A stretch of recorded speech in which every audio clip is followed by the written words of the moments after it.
Continuity. Dwayne Wade tweeted, "All I know is that my jersey swap collection is looking kind of bootleg since free agency started. In 20 years, ain't no one believing those players played in those uniforms." Dave, was the jersey swap a curse? Well, until Donovan Mitchell isn't playing for the Jazz or Kevin Huerter isn't playing for the Hawks, I think we're okay. It just speaks to how crazy this summer has been for the league. Why is anybody going to invest in any jersey anymore? Unless you want to start up a collection to go to like some music festival and show off like where the guys used to be. It's not retro anymore. Right. Make applause. Another Summer League player did the granny-style free throw. Bring it back. Taco Fall was a huge fan. And clap for him, Nick. Should Taco adopt the granny style and the greatest thing ever? Ramona, Taco can do whatever the heck he wants. Because he's the man. He's the star of Summer League. Whatever he does, everybody flips out on anyway. So he's doing everything right. Whatever he's comfortable with, go for it. Respect to Onuaku for pulling out the Wick Chamberlain, pulling out the Rick Barry. That's right. Let's see more of that. I got good at that when I played horse, not really in a game. Miss Control.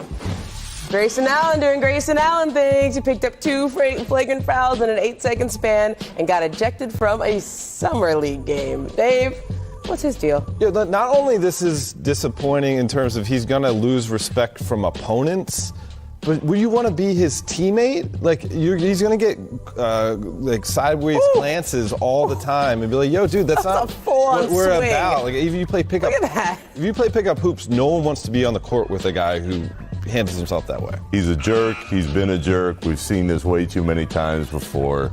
Duke always tried to back him up. This is who he is on the basketball. Kind of on brand, though. Make buckets. Carson Edwards has been getting buckets in Vegas. He had another double-digit game last night, including some impressive threes. Dave, excited to see how he pans out? Good body control, leadership in college, and he seems like a smart player. When you put smart players around other smart players, it tends to lead to a lot of success. So I think he's looking pretty good so far. I was standing next to a scout at the Smooze Pit in Vegas, and he looks over and he goes, "That guy never misses leg day. He's got linebacker legs. He wears the shorts to show them off." So Carson Edwards, he's doing his thing out there. All he is short. You can do a lot of things when you're short. Let's get back to the big trade from last night.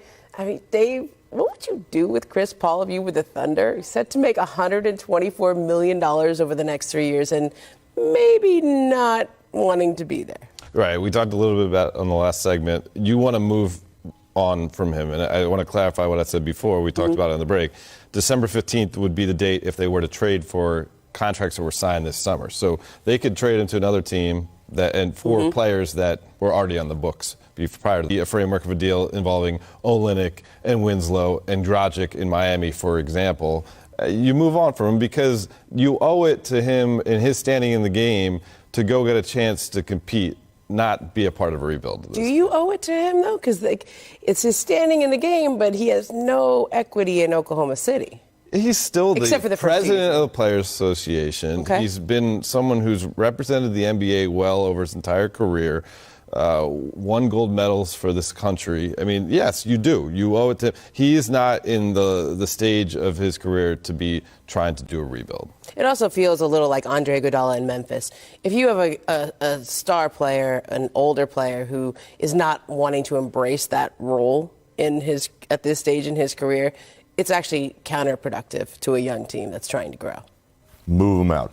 Move them out real quick. But this is another reminder, guys.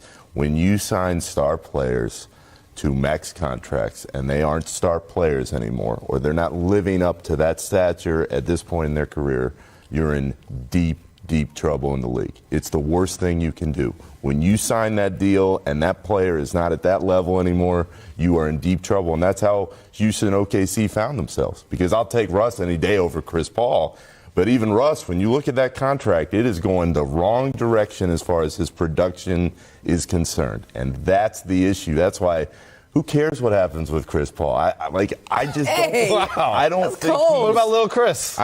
Good for him. He's got all. But Chris Paul put himself in this situation with that deal. It was, I'm coming here, and it was that wink, wink, hey, I'm getting that max extension.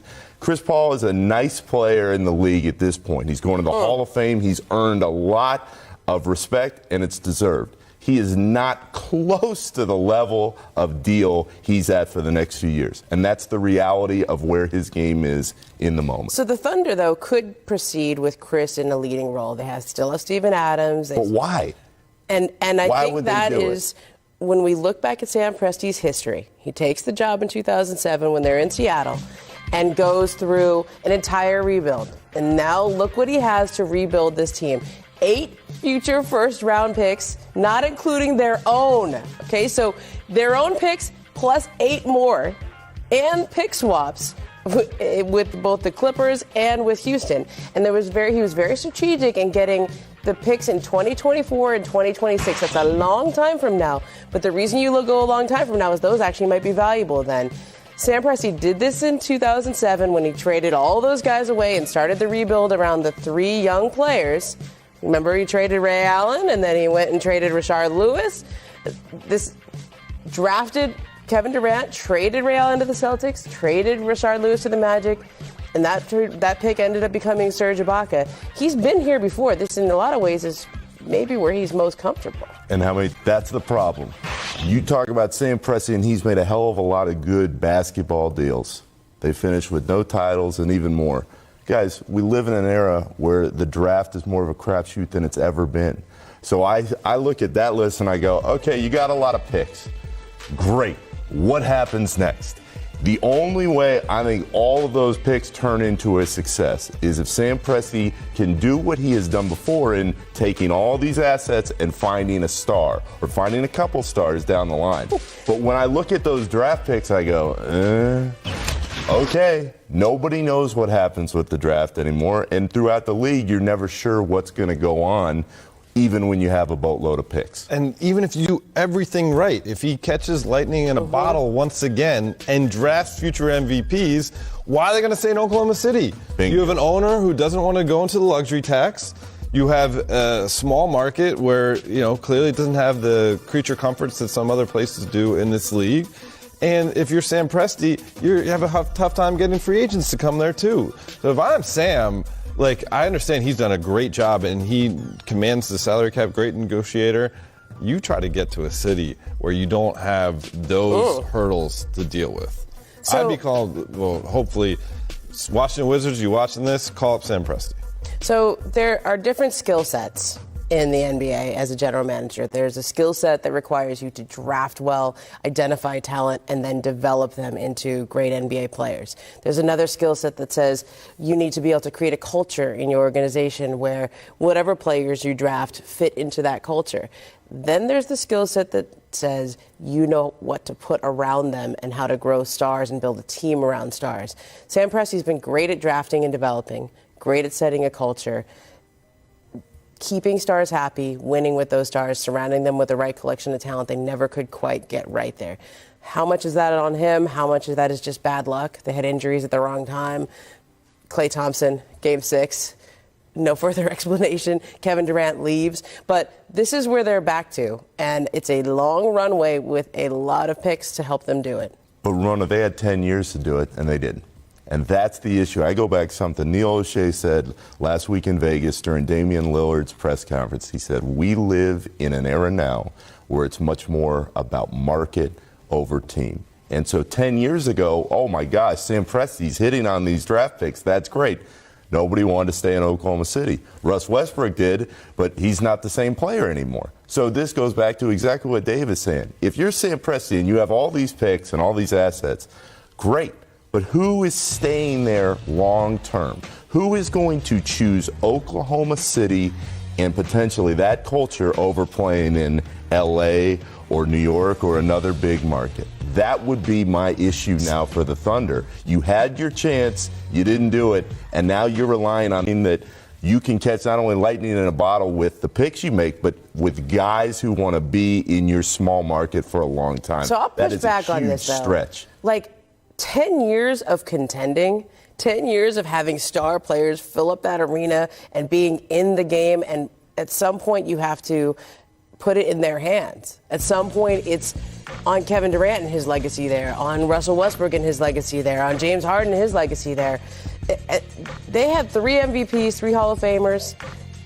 and they didn't win. And some of that you learn lessons from. I think if Sam were to go back and do it over again, I don't know that Harden trade happens the way that it does. Right. Maybe it's configured a little differently. Maybe you emphasize shooting earlier. There's things that worked out for them well. There's things that did. But you get another crack at this. And it's a long runway here. We're talking about 2026. I don't know where I'm going to be tomorrow. I don't know if I'll be at 6 o'clock tonight. 2026 are these draft picks. But they've hit on draft picks, and this is what they've shown to be good at. 10 years is a good long run. Masai Ujiri looks at your graphic and laughs, Ramona, because all it takes is that one guy and building around in that one moment. And the Thunder had all that time to make their case, get their title, and it never happened. Is that all on Sam Presti? Of course not. But you make the moves you need to make, and you hope it comes together. Toronto did that. And this is a bottom-line business in the league. It is all about titles. That's why when you look back at the legacy of this group, sure, they won a lot. There's no title. So how can you say, oh, this is a huge success? This is all about finding ways to get to the top. Toronto did it. Now they have to break it down. But no matter what happens till the end of time, they'll have that banner because of what they accomplished. Yeah, I mean, this is a team that reminds me of a team that's near and dear to your heart. Penny and Shaq Magic, no ring. Chris Webber, Kings, no ring. Steve Nash, Suns, no ring. Some of the best teams to ever play in this league to not actually get the ultimate prize. That's the legacy of this group. And that's why Sam Presti, even after regrouping, pulling off the coup of coups, trading for Paul George, getting him to re-sign. Getting him to stay, right. He stays, and then he wants out. Exactly. And that's the problem. It's a cool 30 for 30 team. It's not a cool team that's going to be remembered forever as a title team. And that is always going to be the difference in the NBA. And that's why if you're a Thunder fan today, I'd be really sad, because it's not that Presti can't do a nice job and rebuild you back into some kind of contention. It's that you had 10 years of all these guys in their prime or close to it, and you never found a way to finish it off. Oh, man, and Dave's advocating for Sam to be just like Kevin Durant, leaving free. Yes. Go find yourself a better situation, Sam. You're too good. Take my boy Troy Weaver with you. And you left the cupboard completely full. I mean, this is the time to do it, because you're at the bottom right now. All the way back down at the bottom with all these picks that may or may not turn into somebody down the line. If you want to make a move, if you're Sam Presti, this is the time to do it, because your status in the league is still very strong. People believe in you, and there are opportunities for big-time markets that you are never going to get a chance in like you are in the moment in OKC. So all that retro Sonic stuff highlighted one thing. Young Rob Pelinka as an agent in the draft. More hair. We'll be right back to hear older Rob Pelinka.